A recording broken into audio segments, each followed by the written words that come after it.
Hey, I'm Weekend Gabe, and you're checking out Weekend at Gabe's, and thanks for checking out this latest episode. While you're here, also follow us on these social medias at Weekend Gabe, at Weekend at Gabe's, and also at The Real Sam Crane. Thanks for checking us out.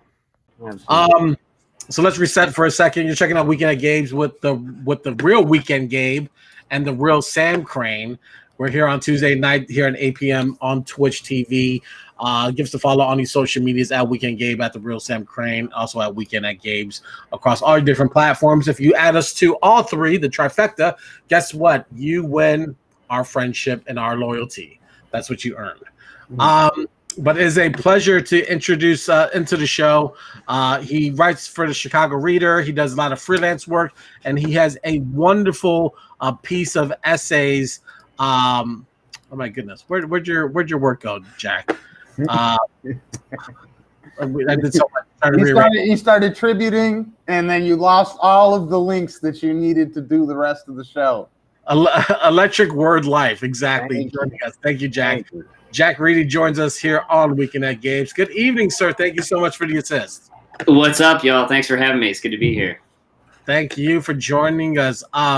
You're like, hey, Gabe, I got this really cool thing that I'm working on, and I really want to come on and talk about it. It's about Prince, and it's this list of essays, and I'm like, yeah, send it over. Let's check it out.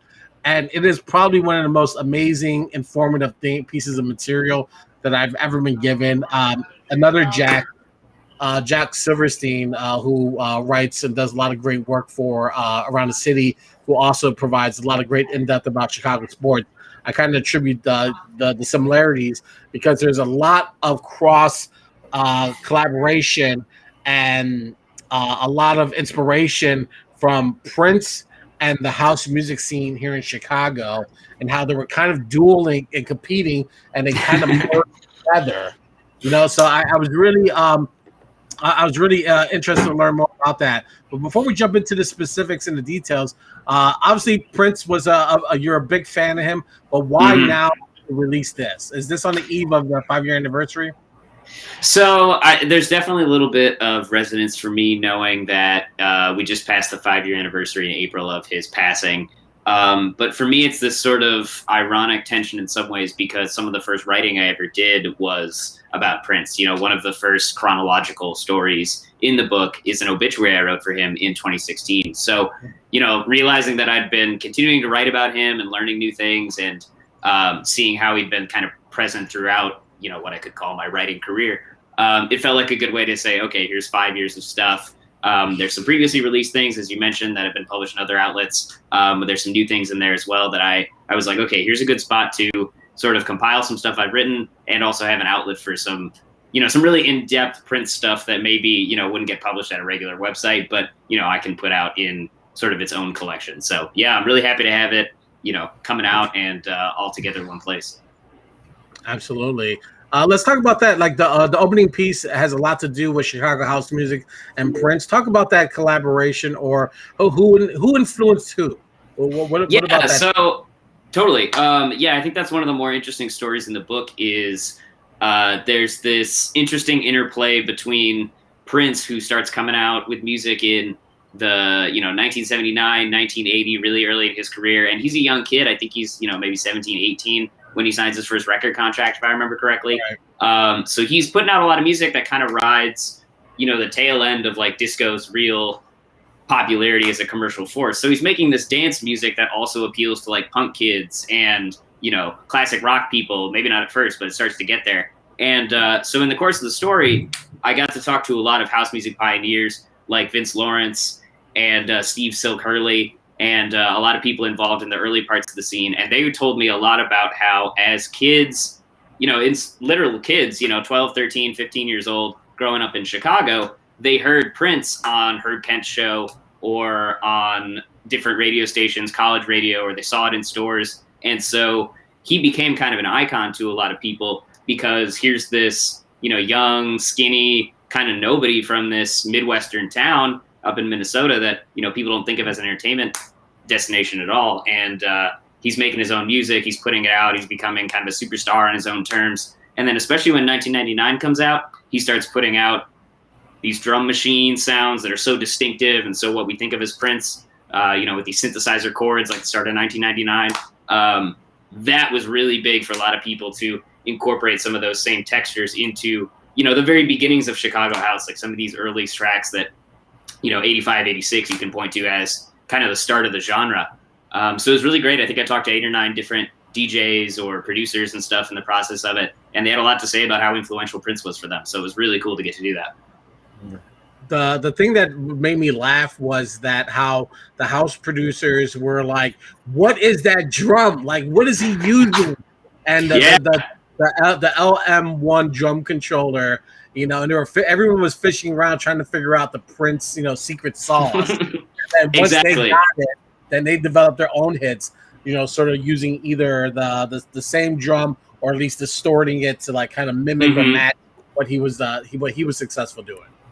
Yeah, and it's cool too. It kind of came full circle for some people. I talked to DJ Trax, Melon Oliphant, who's in town, huge Prince fan, been collecting, all sorts of stuff, unreleased things for years and years and years, and had stories about meeting Prince and getting to know some of the people that worked around him and stuff like that. And then talking to someone like Steve Silk Hurley, he had this very interesting story about he had a rap on one of his early records, 85, 86 or so, that was all about the power of music.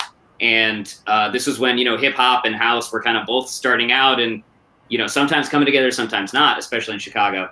And he had written this rap, and a few years later heard from a friend, Kat Glover, who's a dancer and musician from Chicago that had moved up to Minneapolis working with Prince, gets word that she's recorded a version of his rap using what he's written on a song for Prince. And so he was really excited about that. But it was on the Black Album, which is this kind of infamous Prince project that was supposed to come out and was kind of canceled last minute and went bootleg for a long time and all this stuff.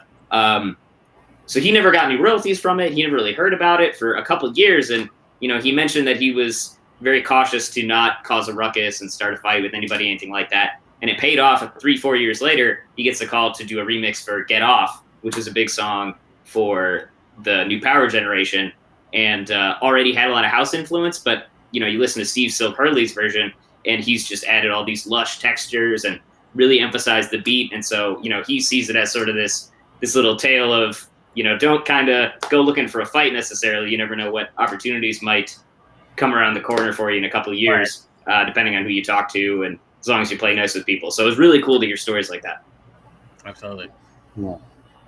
That was one of the things that sort of stuck out to me. I'm not sure if it was that essay that we were just talking about or the one after, but the Prince's need to dabble and his sort of foray into Madhouse, which I found fascinating.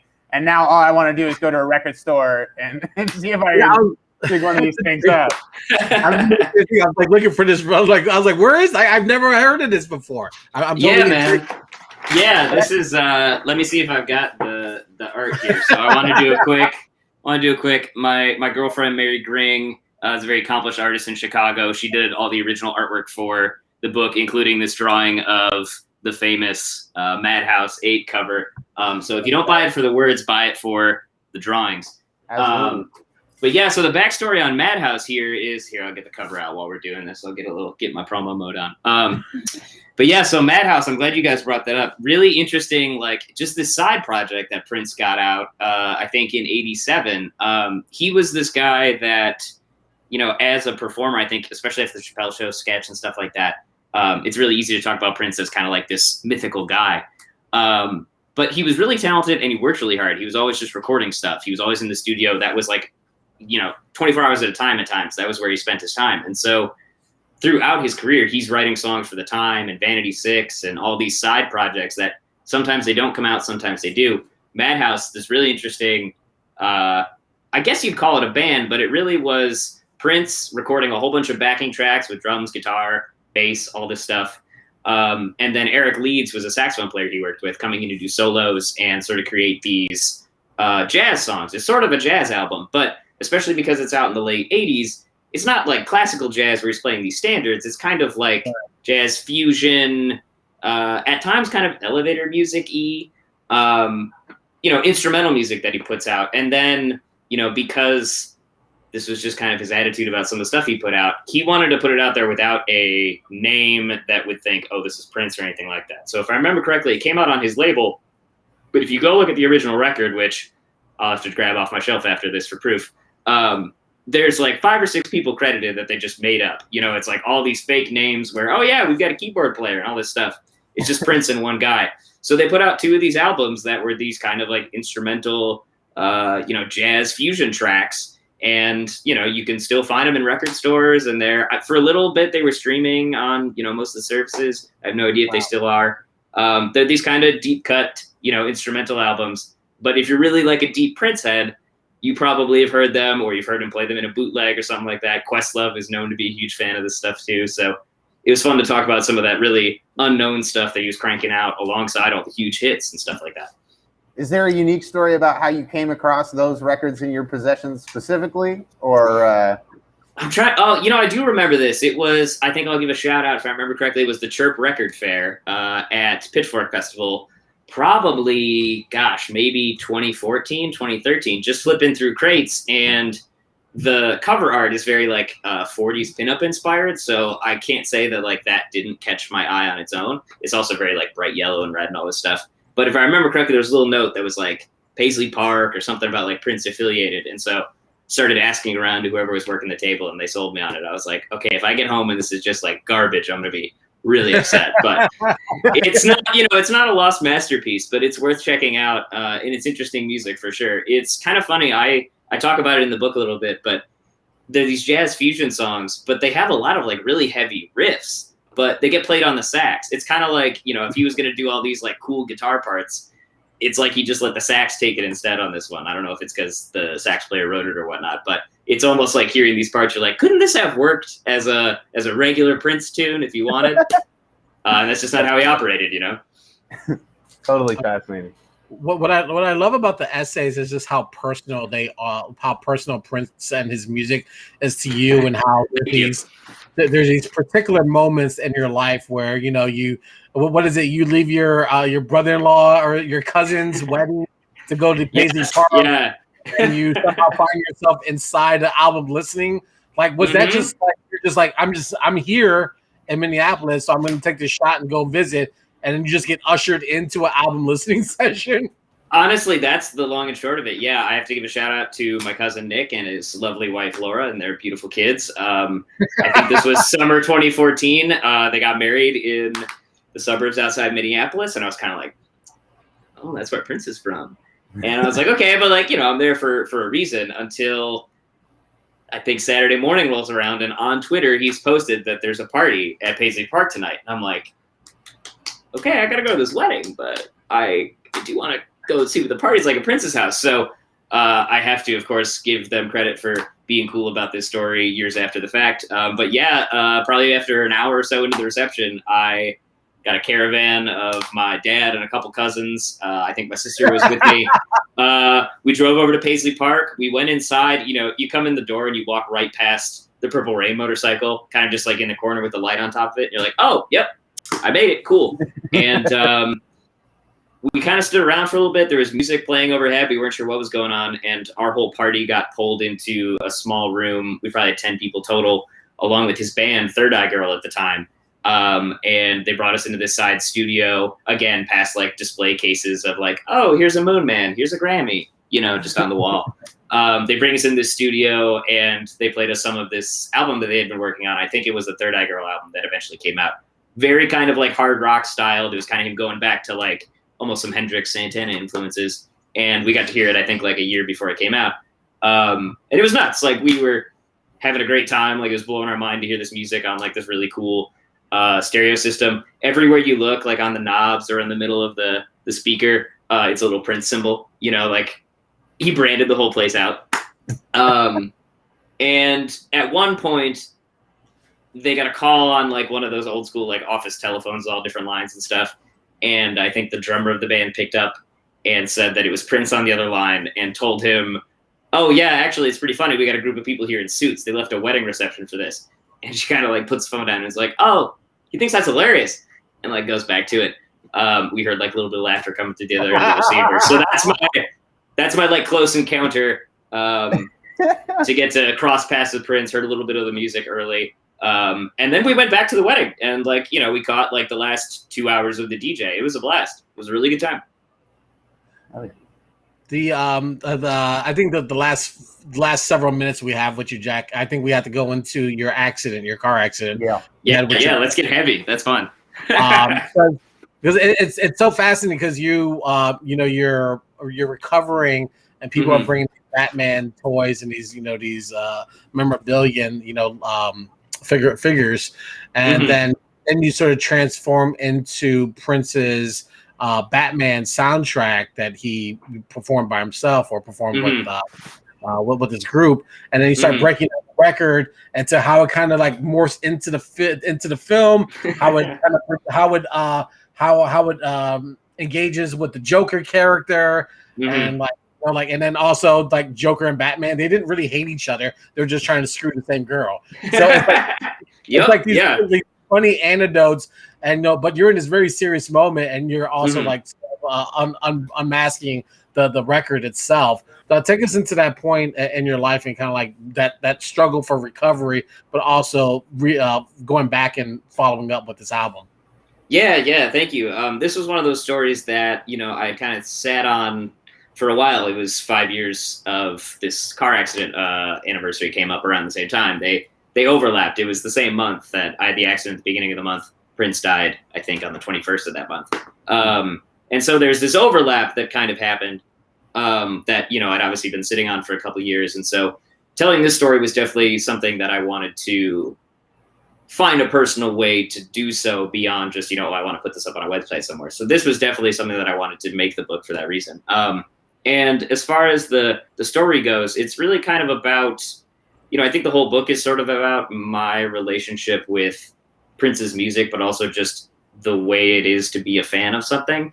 And especially when the accident overlapped with Prince and I sort of simultaneously, through a year-long or a lifelong status of, Batman comic book fandom, that starts popping up simultaneously as almost sort of like a goodwill totem from a lot of people. And then I started listening to the Prince soundtrack again and remembering how fun it is and all this stuff. It all kind of overlaps in my mind in a way that, hopefully if you read the essay, it comes together in some way. But, it's sort of understanding the way that I think the music we listen to or the stories that we pay attention to stick with us or don't, and might even stick with us beyond, their creators passing on in the way that, Prince has, unfortunately, and so many people that have worked in Batman have, when you think about a character that's existed for 100 years. And, I think in there too, it's not quite the main focus of the story, but again, the lovely artwork that I was showing is by my girlfriend, Mary, who was also in that exact same car accident with me 5 years ago. We were in the same car. And so there's also some discussion of like how our relationship ties to dealing with this and overcoming this sort of thing together and separately. The circumstances are exactly the same. And even how Prince ties into that. I have a very specific memory of like singing along to a Prince song in the car on one of our first dates many years ago. So, again, it's almost like there's these little signposts, the way you put it, where Prince pops up throughout my life. And I have to imagine it's like that for a lot of people, whether it's Prince or somebody like Kanye West or any number of musicians or whatever it is. I think there's kind of that story for everybody where you can trace how something like that matters to you throughout your life. So I was really happy to kind of get that story down, and I'm glad you enjoyed it. So thank you. Yeah, I gotta say that reading the book throughout, I think that was the most pure and interesting thing to me, was just sort of how this love of Prince just sort of weaves into your life, and there are these other things that happen, and it's such a great sort of almost a love story, but also a coming to age story. Like, I have 3 quick questions because I know Gabe's probably got some more things to ask. For sure. Best Batman film. Go. They're rapid fire. Okay. Honestly, it might be the Jack Nicholson one. Not necessarily because of the Prince soundtrack, but it's just like, I feel like it's so much its own thing. Or Dark Knight. Easy answer. So, tie. Word. It was my favorite movie as a kid, so I'm going to go with you on that one. Best Batman? Ooh, I feel like Christian Bale is like yeah. If you say Christian Val Bale is Kilmer, like we might have my a Batman. No, like I feel like it coming up. I'm trying to remember how old I was when Dark Knight came out, but like high school or so. Like Christian Bale's got to be my answer. But again, I'd go to bat for just about all of them any day. I'm a big Adam West guy as well. Word. And then my last question, it's 3 artists hitting the stage on a ticket. You walk into heaven, the concert is playing. Who are the artists? Obviously, one of them is Prince. Yeah, Prince is big for me. Having never actually gotten a chance to see him live, that's definitely an unfortunate, circumstance. I think part of why I'm always such a fan is like I've got to dig back into what I've got. It's the end of it. I think similarly, I have a specific memory of not going to see Tom Petty quite a few times. Never got to see him. And, I think especially, unfortunately, after his passing, people really came together and just talked about how so many of his songs are like standards in America and around the world. And I'm like, yeah, I did not understand how big of a Tom Petty was until I, finally missed the chance to see him. So I would love to see him perform. And then, beyond that, it's tough to try and narrow down. Let me come back to you with a third pick. Let me mull it over. Yeah, and I'll get back to you on that one. No worries. I think that as we wrap up with you, Jack, the best part, I think that for Chicagoans is that Prince performed at the Bears Super Bowl, despite them losing that game, that he was the halftime. And it was amazing because, one, it was raining while he was performing, and so he did all the hits. But then the best part about this, and I highly encourage everyone who's watching who's never seen this, they did a during the week when they're just like talking to the players and they're introducing Prince as being the halftime performer, and he was like in front of a bunch of media, and so the band's all ready to go, and he kind of stopped. He's like, we'll take some questions. And then like this poor reporter like begins to go into a question. He's like, start it. And then they start jamming on him like midway between the question. It's like, we will not be taking questions tonight. That's hilarious. That's awesome. If you haven't seen that clip, go find it. Jack Riedy, the book is the title Electric Word Life. When is it going to be publicly available? How are people going to be able to get their hands on it? Or what was the strategy? So I'm selling it all myself. You can go to my website, old school. If I could, I'd do it right here, jackriedy.com. We're selling pre-orders right now, and they're going to ship out in August. I did 200 copies for this B-side that he did called 200 Balloons. It felt fitting. So definitely trying to make sure I move all of these. So if you're interested, definitely come check that out. It's just on my own website. Hoping to do some in-person distribution, maybe some events in the future. Around it, depending on how everything goes. So I will definitely keep you in the loop if any of that comes together. But thank you so much for letting me come by and talk about this, and for all the exciting feedback on the book. You guys are some of the first people to have read it, so I really appreciate getting to talk through it with you guys. We appreciate you sharing it with us so much, Jack. Thank you so much for your time, and enjoy the rest of your evening. Thanks, y'all. Have a good one. All right, Jack Riedy joining us here on Weekend at Gabe's. The book is out on his website, jackriedy.com. Go put that into your live. Go support it. If you're watching on YouTube, you can go check that link out in the description and absolutely get a pre-order in. Really a fascinating story of life and Prince, as it were. Exactly. It's wonderful. It was.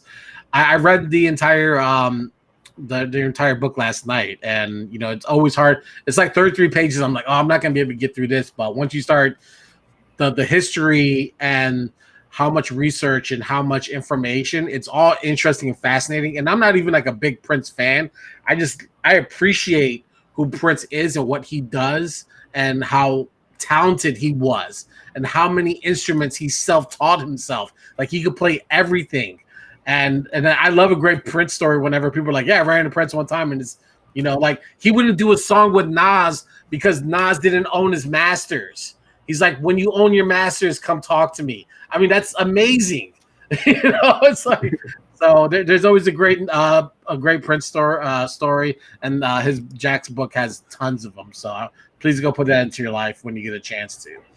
Hey, I'm Weekend Gabe. Thanks for checking out this latest episode of Weekend at Gabe's. Click on any of the links swirling around my head, and also hit the subscribe button while you're here. Thanks for checking out us here on YouTube.